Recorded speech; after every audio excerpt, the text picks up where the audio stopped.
Hey guys, hope the test didn't beat you up too badly, and hope the 15 minutes of going it over with your notes was useful. So, you should be fine. Alright, this particular video is going to go over control of eukaryotic genes, so how your body controls the process of photosynthesis.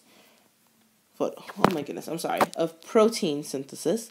In my defense, it is 10:50 on Thursday night, and I am now making this video. Yes, I know, that's probably my bad, but oh well, you'll be fine. If you'd spent the whole day at the Pearl Museum with children who we shall not name, you'd probably be tired too. Alright, so here we go. So, I've mentioned this before in lecture. I've talked about, oh, well, that gene just got turned off, or that gene just got turned on. But how does that really happen? Especially in eukaryotes, where there's so many genes, and there's so many things that could potentially go wrong if a gene isn't made, but if a gene isn't transcribed, translated, or replicated perfectly. So, how do cells with the same genes differentiate to perform all of these specialized functions that we all do? Why is your skin cell a skin cell? Why is your hair cell a hair cell? Why does your heart pump blood? Why does your liver detoxify your body? How do we specialize our parts so that they can do their jobs? Well, it's through eukaryotic gene control. Well, the hardest part of this for me is going to be giving the lecture and then waiting long enough for you to actually write it down, but I'm going to do the very best that I can. So let's start off with the evolution of this. Now, in prokaryotes, we need to remind ourselves of a couple of things. One, they're single-celled. Two, they evolve to grow and divide rapidly. They just reproduce way quicker than we do. Three, they must be able to respond extremely fast to changes in their external environment. When things change in the location that they're found in, they must either change or die. They don't have an entire huge body to protect them. They just have their one little cell that they're made of. Now, gene regulation in prokaryotes is going to have to be a rapid process. They're going to have to be flexible, and they're going to have to be very versatile. You have to be able to do it. Either you can turn it on and change what's going on, or you can turn it off and change what's going on. It means that the prokaryote has to be able to adjust levels of enzymes constantly so that we can always have enough things being made and enough things being digested. All right, so this is me pausing so that you can copy this down.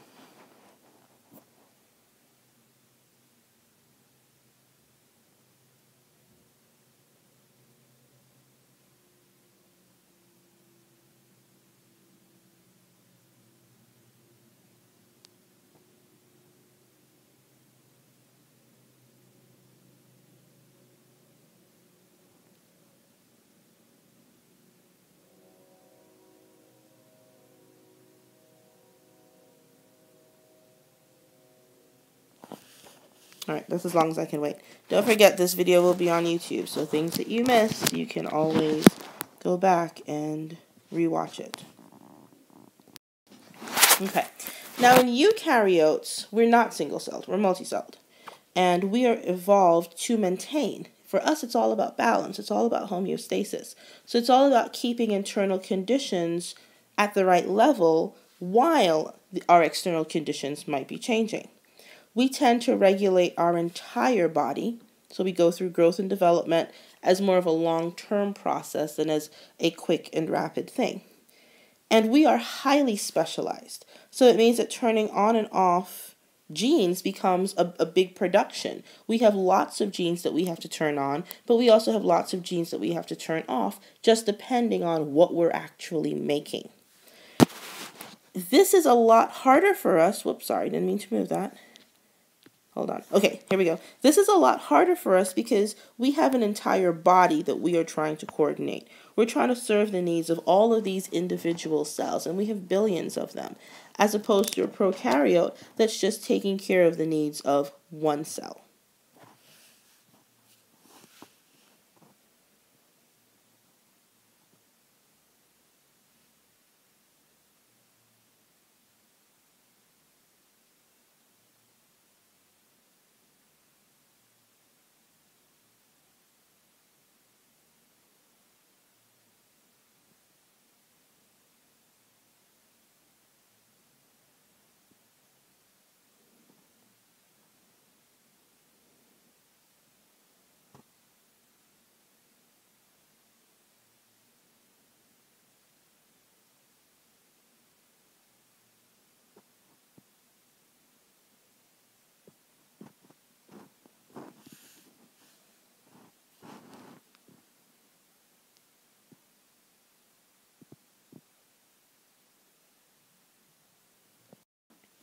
Right.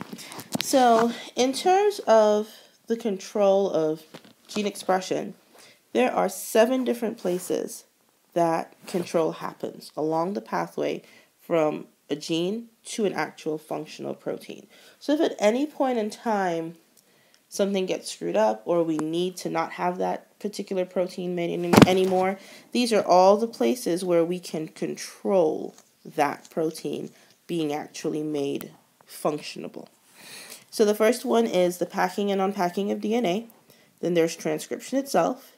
There is mRNA processing, mRNA transport, translation, protein processing, and protein degradation. So we're going to step through these like we always do. You don't have to write this entire list down because we're about to go through them individually.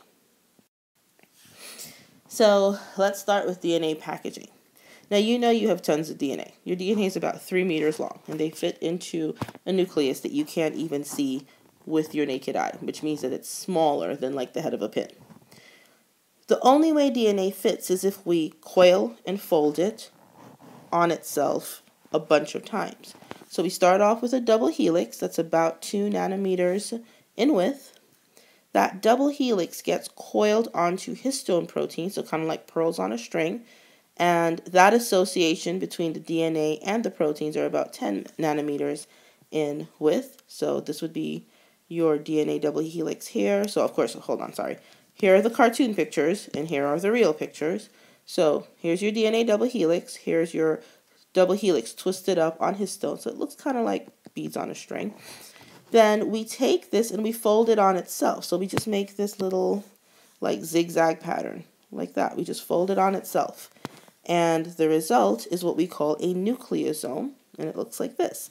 It's about 30 nanometers, and I had a professor that called it the 30 nanometer thread, but hey, whatever. This is what it looks like in the actual cell. Then we can take this folded region and loop it, and we call this protein scaffolding. So it ends up looking like this. It's all looped up and down, and that's about 300 nanometers in width. This is the actual picture over here. We can take all of those looped regions and fold them on themselves, like this picture shows you, and that takes us to a width of about 700 nanometers. And then each chromosome is just made up of sections of these folded looped domains until you have the actual chromosome. So if we were to go from small to big, here's the DNA. This would be representative of this section right here on your DNA and histone, which would be representative of just this portion of your nucleosome, which is representative of just this region of looped domain, which is representative of, again, this section of your folded domain, and this small band or small part of your actual chromosome. The only way that we're going to fit all of this DNA into that tiny little space is by folding and coiling and refolding until we have chromosomes. Now, we know that DNA doesn't always exist as a chromosome, but all of that DNA can be folded into a chromosome. So, nucleosomes are the terms that we give for the association between DNA and histone proteins. We always call these beads on a string. This is the first level of DNA packing. Now the histone proteins themselves, this is this red section here on the picture, these are the histone proteins in cartoon format. They are made up of 8 protein molecules, and they're all positively charged amino acids. Now I wonder why they would be positively charged. I wonder why DNA just wraps around them without any glue or anything to hold them in place. Hopefully you're thinking, well, DNA is negatively charged, and if these proteins are positively charged, we know that opposite charges attract, so that's why the DNA is wrapped around. Hopefully that's where your mind went, because that's where I need it to go. Now, because of that charge association, it's going to cause the DNA molecule to tightly bind itself to these proteins. So that's how we get this bead on a string appearance.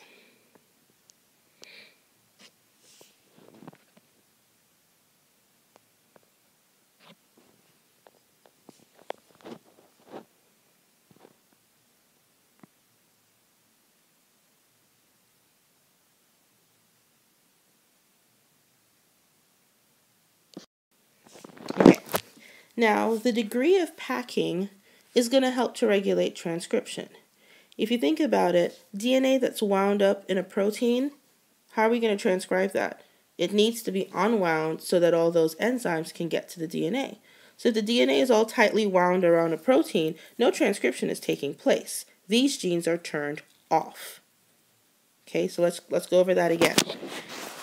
Only DNA that is not wound around a protein can be transcribed, because if it's associated with the protein, there is no space for the enzymes to fit. There's no space. So it means that any genes on this section of DNA is going to be turned off. They will not be transcribed, so they're turned off. Okay? Now, when we stain DNA, we can actually see varying degrees, or, like darker sections and lighter sections. And that actually tells us something. The darker DNA, which we call heterochromatin, are DNA that's tightly packed around a histone protein. Whereas the lighter DNA, which we call euchromatin, is loosely packed around, or not packed at all, around a histone protein. So the loosely packed DNA is the one that will be transcribed. The tightly packed DNA will not be transcribed.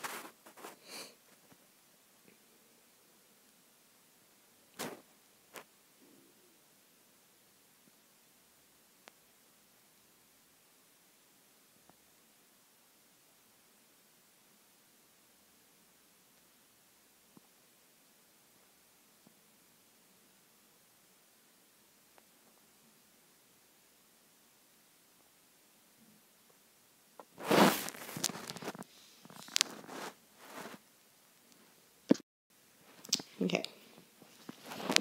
Then there is DNA methylation. So if you remember that a methyl group is just a CH3 group. So the methylation of DNA is going to block transcription factors. Having that extra CH3 is going to prevent enzymes and transcription factors from correctly sitting on the DNA. Now, if they can't get to the DNA, they can't transcribe the DNA. So methylated DNA doesn't get transcribed. Those genes are turned off. The methyl groups are attached to cytosine. Okay, so remember A, T, C, and G? Yeah, the C part, that's where the methyl groups are attached. Normally, if you have DNA that's highly methylated, it's almost permanent inactivation of those particular genes. So remember when we talked about bar bodies and I said that extra X chromosome becomes inactivated? It's inactivated because of these methyl groups. So that's why even if you have a disease on that inactivated chromosome, it doesn't make a difference because you're not going to use it. Those genes will never get transcribed.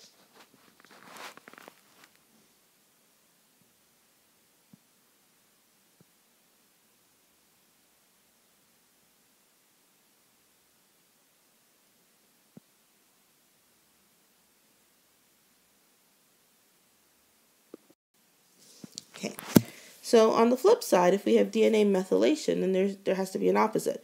Well, the opposite is called histone acetylation. And when you acetylate histones, it helps to unwind DNA. So histones that are acetylated have DNA that's loosely wrapped around the protein, which means that transcription can take place. So those genes are turned on because they are transcribed. All right. Now, to get the histones to be acetylated, it means that you have to attach an acetyl group, COCH3. That's the group we're attaching to the actual histone protein. When this is attached, it causes a conformational change in the histone protein, which kind of loosens how that DNA is wrapped around the protein. And that allows those transcription factors to get in and sit on the Tata box and sit on the promoter site so that RNA polymerase knows where it needs to go to transcribe that particular gene. So let's see if we can go it over. DNA methylation turns genes off because the genes can't be transcribed. Transcription factors can't get to the genes.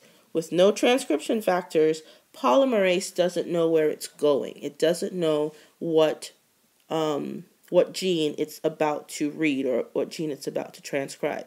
It's like if you're driving someplace for the first time, if there were no road signs and you had no GPS, you have no clue where you're going. You don't know what exit you're taking because there's no little marker to let you know that this is the exit you're taking. On the flip side, acetylation of histones causes a conformational change, which makes the DNA unwind, which means that it's loosely wrapped around the protein, which gives space to the transcription factors so that they can come in and sit on the promoter and sit on the enhancer so that polymerase knows what gene it's transcribing. You're driving down the road, you have your GPS, you printed out your directions, and all the road signs are up so you know what exit you're taking to get to wherever it is you're going.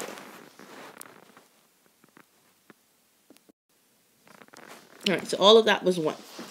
2 is transcription initiation.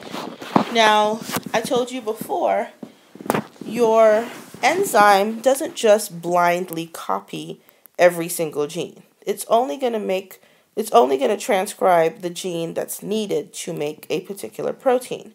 So, for it to know where that gene is, it needs certain cues, physical cues. And that's another way that we can control what is transcribed and what isn't transcribed. The 2 main regions that will tell polymerase where this gene starts would be the promoter and the enhancer. The promoter is really close to the gene that you want, so it's what we call our nearby control. When transcription factors bind to the promoter, it is also going to cause RNA polymerase to bind to the promoter, and that is going to allow transcription to take place. It is the base rate of transcription. The enhancer region is what we call the distant control of DNA, so it's further away from the region that you want to make a copy of. But it's going to bind activator proteins. When those activator proteins bind and the transcription factors bind and the polymerase binds and they all come together, it is going to allow transcription to happen at a very high and efficient rate. So if you follow along the picture, this is the region. I'm going to color that blue. This is the gene that we want. This is our gene of interest. Okay. This region right here would be the promoter. Look at how close it sits to the gene. This whole space separates the promoter from the enhancer. So here is nearby control, here is far away control. The transcription factors will dock. That tells polymerase where it needs to dock. If the activator docks, the whole piece of DNA is going to squish together. And that activator is going to be in contact with your transcription factor, which allows RNA polymerase to transcribe at a very high level. Now, if this activator wasn't there, polymerase could still transcribe as long as it had transcription factors. It just wouldn't be as efficient in terms of transcription. So if we want to mess transcription up, or if we want to not transcribe this gene, we need to not have the activator bind or the transcription factors bind. If that happens, polymerase doesn't know what gene it's trying to transcribe, so the gene doesn't get transcribed.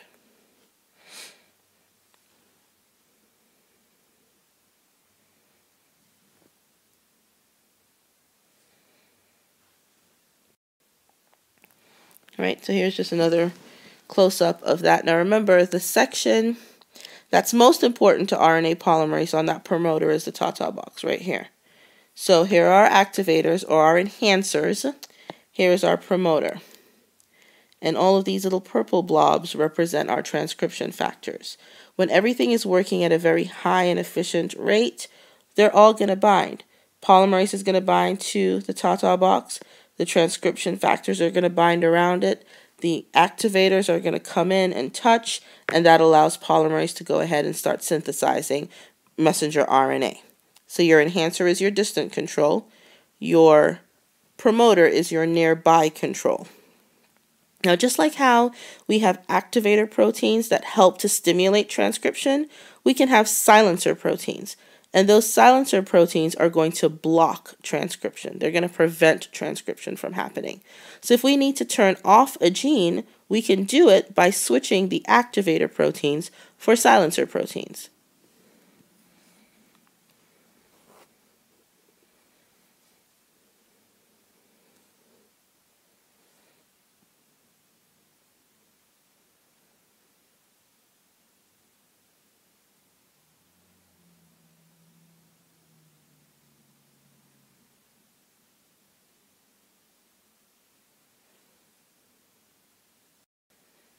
All right, and here's just a close-up of the whole region. Now, yes, these factors do have names, but lucky for you, you don't need to know what those names are, at least not until college. So let's just go through the picture really quick. This is called the transcription complex, and it shows all of your activator proteins and your activator sites. It shows all of the transcription factors, and it also shows RNA polymerase II and how they all associate before transcription actually takes place. Okay, so if we needed to turn off a gene or turn on a gene, and we didn't get it with the DNA packaging, and we didn't get it with actual transcription, then we can either turn it on or off when we get to post-transcriptional control. So we've made our piece of messenger RNA, but remember, there are 3 crucial things that must happen before RNA is truly RNA. You must splice out the introns. You must add the GTP cap. You must add the poly A tail. And it is possible to get multiple genes from the same piece of, not genes, sorry, but multiple proteins from the same piece of RNA, just depending on what you take out and what you leave in. So post-transcriptional control is done through what we call alternative RNA splicing. We just cut different sections out. And depending on what we cut out, we're going to create a different type of protein. So if you follow along on this picture, here is your DNA. Your exons, I'm going to put a red line through all of the exons. So the exons are here, here, here, here, and here. Remember, that's the crucial information. So when we make our RNA transcript, the exons are still in that same location. Here, here, here, here, and here. Now, if we were just going at face value, I'm going to color the introns blue. So I'm going to give you a key here. The exons are red, and the introns are blue. Now remember, it's the introns we want to get rid of. Okay? But look at what happens. We can split, or we can choose what to keep and what not to keep. On this piece of RNA, we are keeping this exon, and that exon, and this exon. And this is the RNA that we get. But on this piece of RNA, we can choose to keep different things. We're going to keep this one and this one. We're going to completely ignore the green. We don't want that green piece. But we do want these 2 pink pieces on the end. And this becomes this piece of RNA. So just depending on which exons we choose to keep or choose not to keep, we have 2 totally different proteins made from the same piece of mRNA. So it's possible to turn on and off genes just based on which exons you actually consider to be exons.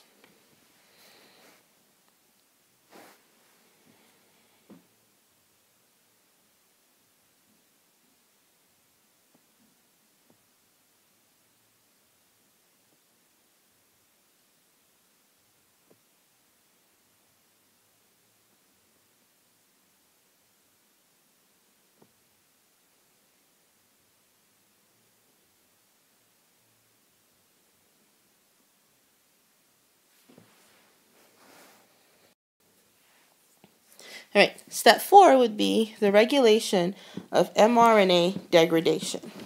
Now, the lifespan of your messenger RNA determines the amount of protein synthesis it's going to undergo. So, a piece of mRNA can last anywhere from a few hours to weeks at a time. And it really just depends on how much protection you give that piece of mRNA. Did you give it the 5' cap? did you give it the poly A tail? And if you did, how long is that poly A tail? The longer the tail, the longer the piece of mRNA lasts. So if we realize that we have transcribed a gene in error, a gene we need to turn off, then we give it a super short poly A tail, and before you know it, that mRNA isn't in production anymore. It's not available because it's all been chewed up by the enzymes in the cytoplasm. But if we want to keep a gene turned on, you give it an extra long poly A tail, and that protects it for a longer period of time.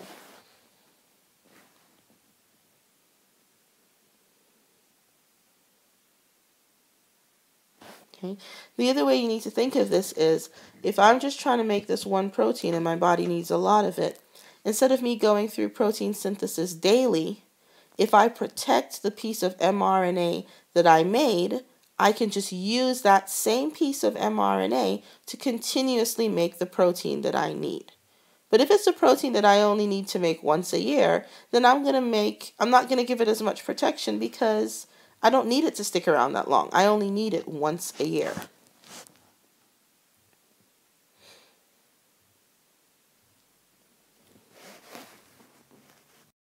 So I've mentioned before that it's possible for mRNA to be destroyed. But how? Well, it's because of RNA. It's called RNA interference.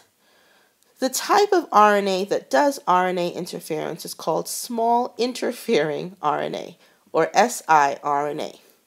They're small, that's in their name, because they really are small. They're short sections of RNA that are only 21 to 28 bases in length. They bind to messenger RNA, and they make it double-stranded. When they make it double-stranded, they've pretty much just labeled it or tagged it for death. So once the mRNA gets tagged, it is going to trigger degradation of mRNA. This is called gene silencing. So if we've still made a gene that we've still utilized a gene and still made a piece of mRNA that we really don't want to create a protein for, we can silence that gene even though we've already made messenger RNA for it. It is what we call post-transcriptional control. We're taking care of the issue after transcription has already happened. It is a way of turning off the gene. Once that piece of mRNA is made, no protein is going to be produced. So we've silenced it. We've taken him out.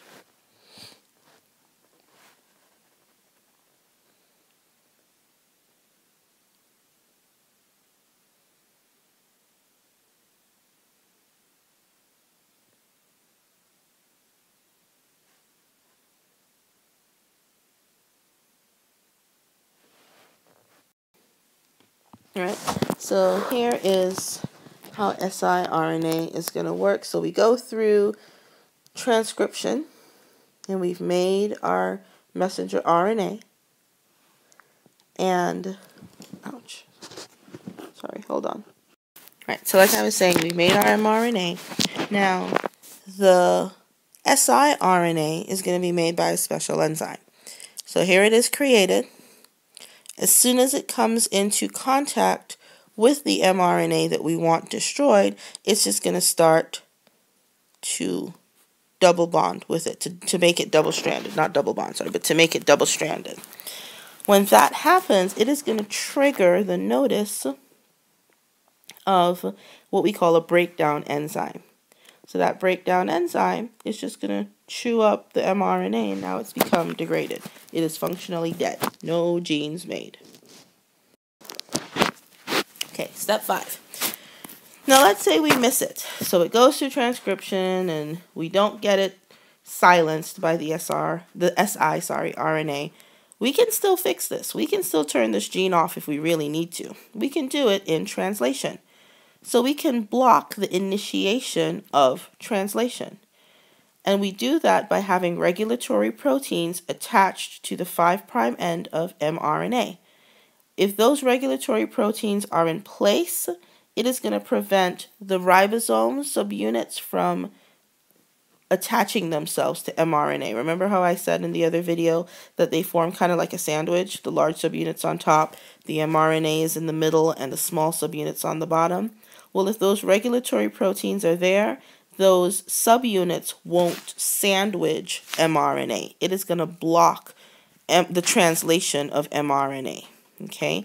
Now, if the subunits can't associate, we can't initiate tRNA. We can't make that initial start amino acid. We can't read the codons, so we don't make a polypeptide. If we don't make a polypeptide, then we don't make a protein.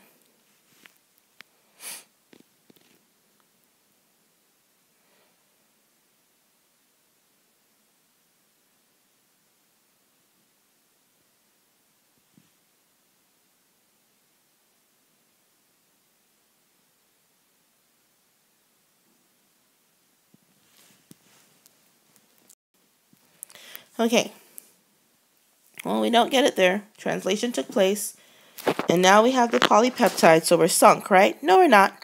We still have to process this protein, so that means we still have a chance. Steps 6 and 7 are protein processing and protein degradation. Protein processing is just a fancy way of saying we're going to take our polypeptide, which is our primary structure. If you think back to when we talked about proteins, proteins have 4 structures or 4 levels of structure. So we need to go from primary all the way up to quaternary. So to do that, we have to fold it, we have to cleave it, we have to add on sugar groups and put on our little label so that our body knows where to send it. All of that has to be done before we have a legitimate protein. So if we interrupt any of those steps, we're not going to have a protein. Now let's say we still go through, we still get it folded and there's nothing we can really do. Yeah, there is. There's something else called protein degradation. And what happens is we use a tagging molecule called ubiquitin. And ubiquitin is going to target a folded protein for destruction. That protein is going to be destroyed by a complex called a proteasome. So the proteasome is literally going to swallow up the protein that we've made. And it knows which protein because it's looking for the one marked with ubiquitin. This is what this is the cartoon version, of course. And the protein gets fed into the proteasome and chopped up into pieces. And now we have a degraded protein. We have a protein we can't actually use, but we can recycle it and use it for other things. The key error is the gene that we didn't want to be made has not been made into a protein. We still have not lost the war.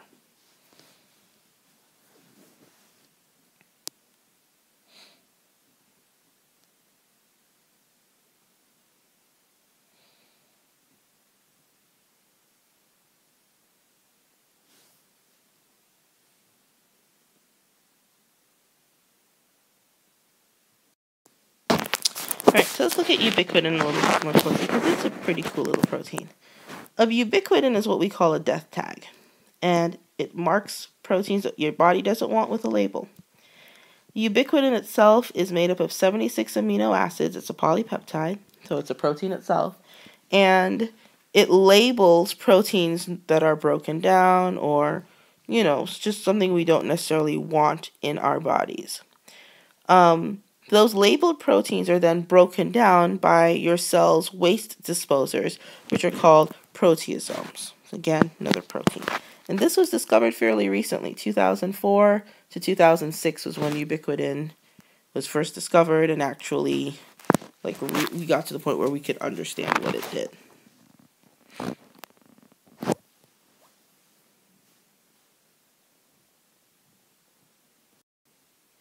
Right, and here's what a proteasome looks like. It is a protein degradation machine.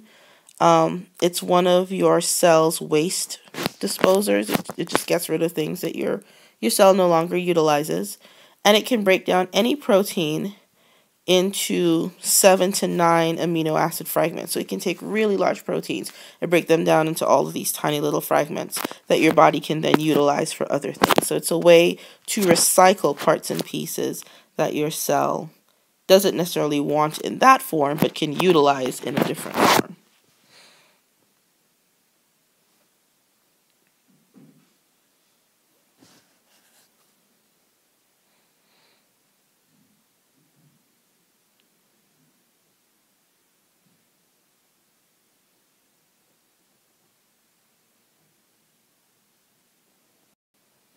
All right, so here are all of the ways that genes can be regulated and controlled, starting with steps 1 and 2 with DNA packaging and actual transcription, then 3 and 4, post-transcription and mRNA processing, step 5, translation, and step 6 and 7, post-translation and protein degradation. So, I hope this wasn't too hard and, it made sense. As usual, questions will be entertained when I see you guys on Tuesday.